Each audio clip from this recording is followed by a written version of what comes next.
My name is Daniel, and this is my story. A story about trust, betrayal, and the price I paid for believing in someone I thought I knew. We all have that one person we trust with everything: our heart, our dreams, our future. For me, that person was Sarah. But what happens when the foundation of trust is built on lies? When the life you've created is nothing but an illusion? This is how I uncovered the truth and paid the ultimate price for her deception. Sarah and I had been together for 4 years. She was everything I could have asked for: intelligent, charming, and someone who made me feel like the luckiest man alive. Or so I thought. Looking back now, I realized there were signs. Small things that didn't add up.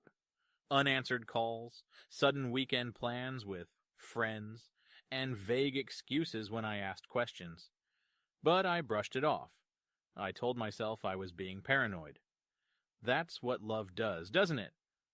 It blinds you. One evening, Sarah told me she had a work trip. She packed her bag, kissed me goodbye, and promised to call when she arrived. I didn't think much of it at first, but as the hours passed, something didn't sit right. The next day, while scrolling through social media, I saw something strange.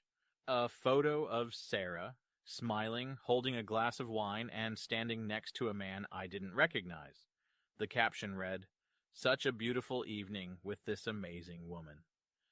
My chest tightened. My mind raced with questions. Who was this man? Why was she with him? Was this her work trip? I wanted to believe it was a misunderstanding. Maybe it was an old photo, but the timestamp said otherwise. It was posted just a few hours ago. My hands were shaking as I stared at the photo. I needed answers, so I called her. When she answered, her voice was cheerful, but something about it felt forced. "Hey, babe," she said. "How's everything at home?" I asked her where she was, and her reply didn't match the photo I had just seen. She said she was at a conference dinner with colleagues. My stomach churned as I realized she was lying, right to my face. That night, I couldn't sleep. My mind replayed every moment, every excuse, every time I had ignored my gut instinct. The Sarah I thought I knew was starting to feel like a stranger. The next morning, I decided to dig deeper. I opened her laptop, something I'd never done before. What I found made my blood run cold. Messages, dozens of them, between her and the man in the photo. His name was Mark. They weren't just acquaintances, they were lovers. When Sarah returned home, I waited. I sat on the couch, her laptop open in front of me. She walked in, smiling, carrying a bag of takeout as if everything was normal. "Hey, I got your favorite," she said, placing the bag on the table. I didn't say anything at first. I just held up the laptop, showing her the messages. Her smile disappeared instantly. "Who is Mark?" I asked, my voice calm but cold. She stammered, tried to explain, but her excuses fell apart as quickly as the trust between us. "It's not what it looks like," she said, but we both knew that wasn't true.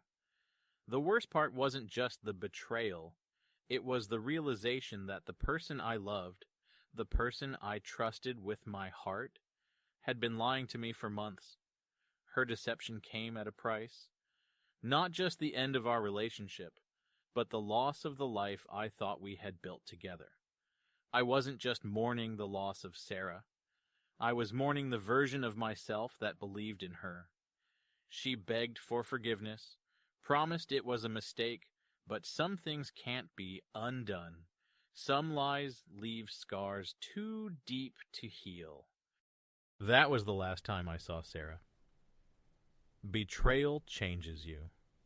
It breaks something inside you that can never fully be repaired, but it also teaches you to see the truth, to trust your instincts, and to value yourself enough to walk away from what doesn't serve you.